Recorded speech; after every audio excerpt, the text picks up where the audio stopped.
Shalom saudara yang kasih oleh Tuhan kita Yesus Kristus. Yesus adalah sumber pengharapan dalam kehidupan kita. Amin. Haleluya, puji Tuhan. Saudara yang kasih oleh Tuhan, saat ini kita tahu bersama bahwa dunia yang ada di sekeliling kita menunjukkan tanda-tanda akhir zaman sudah sangat nyata dalam hidup kita. Kalau kita melihat saudara, bahwa di beberapa negara, ya, kalau kita masuk ke dalam toko, tidak ada lagi kita melihat karyawan di dalamnya. Yang kita lihat hanya robot. Ya, saat kita mengambil suatu produk dan kita datang ke kasir, dan di kasir itu tidak ada orang, saudara. Ya, mungkin robot atau hanya komputer yang ada. Dan pada saat kita ada di kasir, semua langsung teridentify produk-produk yang kita beli, dan mungkin bisa langsung tidak hanya lewat uang cash untuk transaksi, tapi langsung terdebit atau lewat aplikasi-aplikasi yang lainnya yang sekarang ini sudah sangat canggih, saudara. Nah, artinya untuk anak-anak muda, saatnya kita melihat masa depan. Kita sadar bahwa masa depan yang akan kita jalani bukan akan semakin gampang, tapi akan semakin susah ke depan. Oleh sebab itu, sebagai anak-anak muda yang cinta Tuhan, yang beriman kepada Tuhan, marilah kita hadapi masa depan yang penuh dengan kesukaran hari-hari, ya, dengan penuh iman dan lewat hikmat Tuhan. Saat ini miliki iman dan hikmat untuk hidup di masa sukar. Nah, kita tahu bersama bahwa iman itu timbul akan pendengaran firman Tuhan. Ya, di dalam firman Tuhan sebagai orang Kristen kita tahu di dalam Yohanes dikatakan Yesus adalah jalan, kebenaran dan hidup, dan tidak ada seorang pun yang bisa datang kepada Bapa kalau tidak melalui Yesus. Jadi ingat, poin pertama yang perlu kita perhatikan sebagai orang Kristen adalah iman kita hanya kepada Tuhan Yesus Kristus. Ya, jalan keselamatan hanya satu, hanya di dalam Tuhan Yesus Kristus. Kalau hari ini ada penyesatan dan lain sebagainya bahwa ada keselamatan itu tidak hanya lewat Kristus, saudara tidak perlu mendengar penyesatan itu. Karena dasar kita adalah firman Tuhan. Dan firman Tuhan dengan sangat jelas menjelaskan bahwa keselamatan itu hanya di dalam Yesus. Ya, tidak ada tempat yang lain atau Allah lain, hanya di dalam Yesus Kristus. Nah, hari-hari ini marilah kita menjalani hidup ini, ya, hidup yang penuh dengan kesukaran.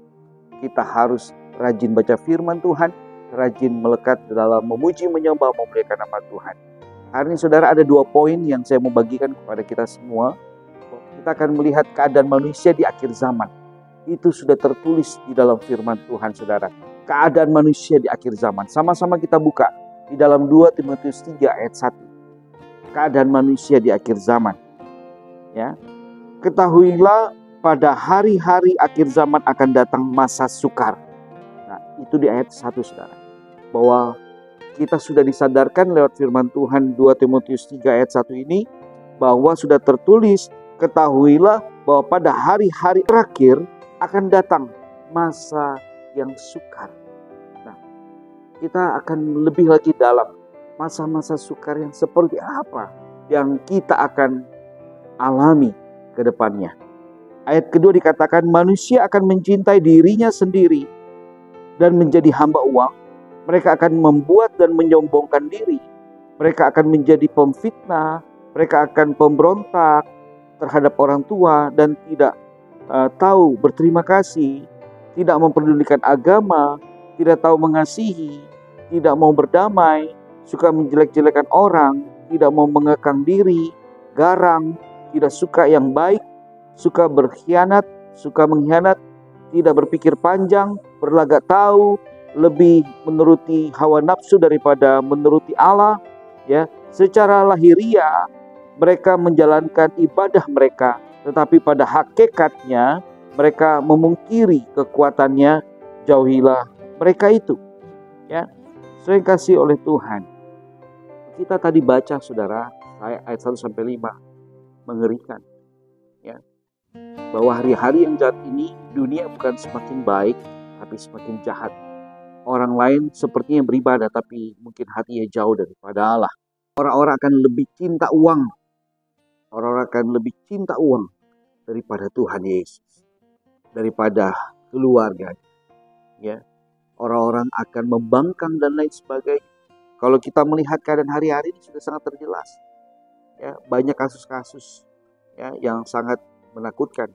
Ya, pembunuhan antara anak dengan orang tua, ya, antara suami dan istri, ya, pembunuhan yang tidak berperi kemanusiaan sudah sangat terlihat hari-hari ini. Ya, marilah di masa-masa sulit ini kita harus memiliki hikmat dan iman ya kepada Yesus Kristus. Nah, sama-sama kita buka saat ini bagaimana kita menjalani hidup ini di masa sukar ini. Sama-sama kita buka di dalam ya Yakobus